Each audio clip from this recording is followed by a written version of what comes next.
श्री राम की महानता। ये कहानी त्रेता युग की है। किसी कारणवश अयोध्या के राजा दशरथ को अपने सबसे बड़े पुत्र राम को 14 वर्ष के वनवास पर भेजना पड़ा। राम, मैं तुम्हें 14 वर्ष के वनवास पर भेजता हूँ। जैसी आपकी आज्ञा पिताजी, मैं शीघ्र ही वनवास के लिए चला जाऊंगा। लेकिन उनकी पत्नी सीता उनके बगैर अकेली नहीं रह सकती थी, इसलिए उन्होंने राजा दशरथ से कहा, पिताजी, जब मेरे पति ही नहीं होंगे तो मैं इस महल में रहकर क्या करूंगी? कृपया मुझे भी इनके साथ वनवास जाने की अनुमति दीजिए।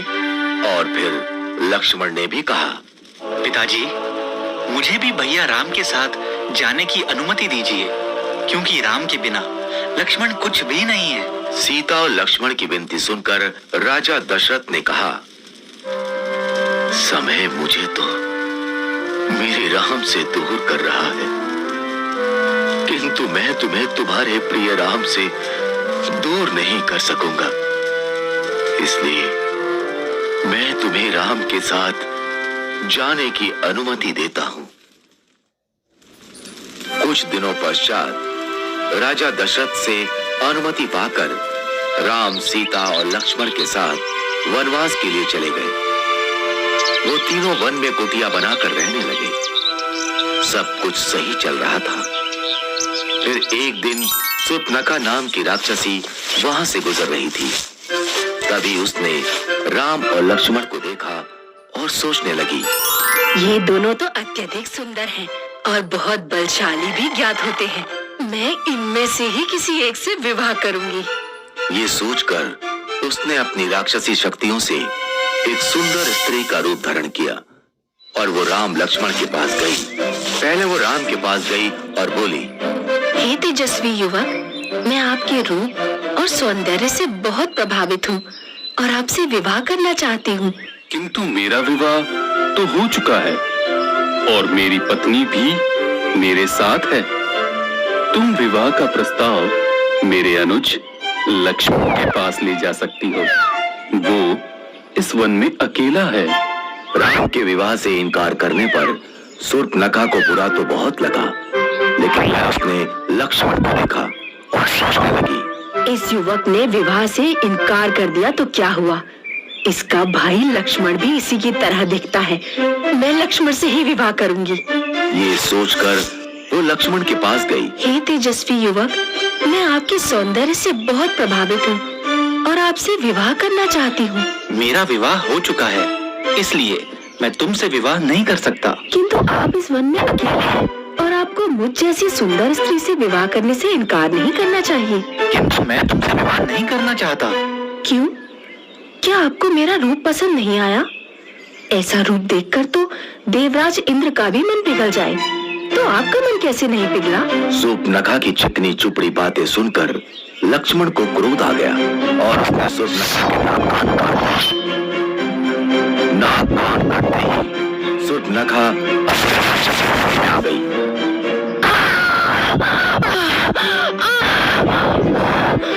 राम लक्ष्मण ने उसका ये राक्षसी रूप देखा तो वो हैरान रह गए।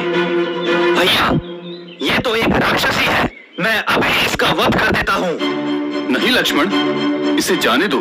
शूर्पणखा रोती हुई वहां से चली गई और सीधे अपने भाई लंका के राजा रावण के पास पहुंची। उस समय रावण अपने मंत्रीगण के साथ राज दरबार में बैठा था। भैया रावण, भैया रावण, देखिए आपकी बहन शूर्पणखा के साथ क्या हुआ। शूर्पणखा, तुम्हारा यह हाल किसने किया? तुम मुझे उसका नाम बताओ, मैं अभी उसका वध कर देता हूँ। भैया, वन में दो भाई राम और लक्ष्मण रहते हैं। उन्हीं में से एक ने मेरे कान और नाक काटे हैं। तुम यही रुको, मैं अभी उसका सर धड़ से अलग करके लाता हूँ। नहीं भैया, उन्होंने एक स्त्री का अपमान किया है, इसीलिए इसका प्रतिशोध भी आपको ऐसे ही लेना होगा। क्या मतलब? मतलब ये कि उन दोनों भाइयों के साथ एक अत्यंत सुंदर स्त्री भी है। आप उसका हरण कर लीजिए। सीता का हरण होने से राम वैसे ही मर जाएगा। रावण ने शूर्पणखा की बात मान ली। वो एक माया राक्षस मारीच के पास गया और बोला, मारीच, मुझे तुम्हारी आवश्यकता है। आज्ञा कीजिए लंकेश। मैं राम की पत्नी सीता का हरण करना चाहता हूँ। इसमें मुझे तुम्हारी सहायता चाहिए। किंतु मैंने सुना है राम बहुत वीर है। अगर उन्हें ज्ञात हुआ कि मैंने उनकी पत्नी को हरने में आपकी सहायता की है तो वो मेरा वध कर देंगे। और अगर तुमने मेरी सहायता करने से मना किया तो मैं अभी तुम्हारा वध कर दूंगा। मारीच समझ गया कि उसके पास अब कोई मार्ग शेष नहीं बचा है और उसे रावण की सहायता करनी ही पड़ेगी। वन पहुंचे। वहां रावण की तरकीब के अनुसार मारीच ने सोने के हिरण का रूप बनाया और वो राम की कुटिया के आसपास टहलने लगा। जल्द ही सीता की नजर उस पर पड़ी। स्वामी, मुझे वो सोने का हिरण चाहिए। ठीक है, मैं अभी उसे तुम्हारे लिए लेकर आता हूँ। ये कहकर राम अपने धनुष बाण के साथ उस हिरण की तरफ चल दिए। भागते भागते बहुत देर हो गई, लेकिन वो हिरण राम के हाथ नहीं आ रहा था। आखिरकार राम ने धनुष बाण और हिरण की तरफ छोड़ दिया। बाण हिरण को जा रहा। बाण लगते ही मारीच अपने असली रूप में आ गया और आवाज बदलकर राम की आवाज में कराहता हुआ चीखने लगा, सीते, लक्ष्मण! लक्ष्मण, लगता है तुम्हारे भैया किसी संकट में हैं। तुम जल्दी जाओ। लक्ष्मण जानते थे कि ये राक्षसों की चाल है, लेकिन वो सीता को मना नहीं कर सकते थे। इसलिए उन्होंने कुटिया के बाहर बाण से लक्ष्मण रेखा बनाई और सीता से बोले, माता जो भी हो, आप इस लक्ष्मण रेखा से बाहर मत आना। और वो आवाज की दिशा की तरफ चल दिए। लक्ष्मण के जाते ही रावण वहां आया और तपस्वी का रूप धारण कर सीता की कुटिया पर पहुंचा।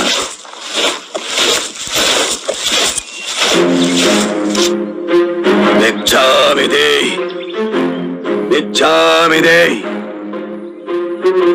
ये लीजिए ऋषिवर, भिक्षा स्वीकार कीजिए। रावण भिक्षा लेने के लिए आगे बढ़ा।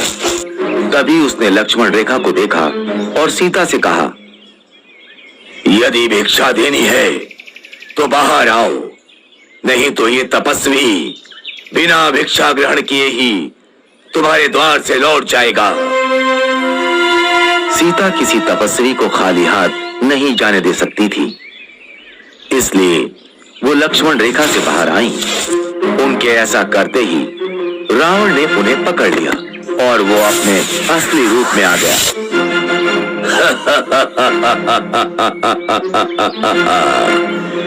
मैं कोई तपस्वी नहीं, मैं लंका का राजा रावण हूँ। और रावण सीता का हरण कर उन्हें लंका ले गया। जब राम और लक्ष्मण को सीता के हरण का पता चला तो उन्होंने सीता की खोज आरंभ कर दी।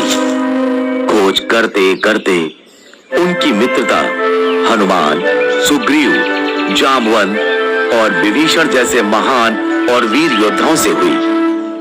और जब उन्हें ये ज्ञात हुआ कि रावण सीता का हरण कर उन्हें लंका ले गया है, तो उन्होंने वानर सेना के साथ लंका पर चढ़ाई कर दी। पहले राम ने कुंभकर्ण को मारा, फिर लक्ष्मण ने मेघनाद का भी वध कर दिया और अंत में रावण और राम का युद्ध आरंभ हुआ। रावण बहुत मायावी था। वो अपनी मायावी शक्तियों से युद्ध कर रहा था।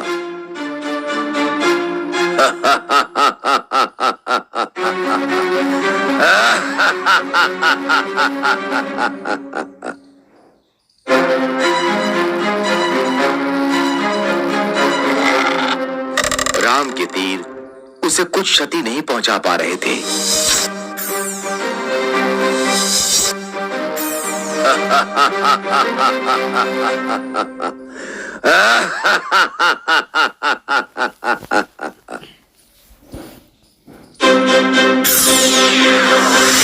यहाँ तक कि राम ने रावण का सिर भी धड़ से अलग कर दिया, किंतु ऐसा करते ही अगले ही क्षण उसका एक नया सिर जाता था।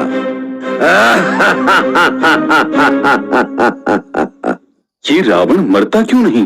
तभी विभीषण वहां आए और उन्होंने राम से कहा, प्रभु, आप रावण की नाभि पर वार कीजिए, तभी रावण का वध होगा। राम समझ गए और उन्होंने धनुष पर बाण चढ़ाकर रावण की तरफ छोड़ दिया। बाण रावण की नाभि पर जा लगा और रावण कराहते हुए धरती पर जा गिरा।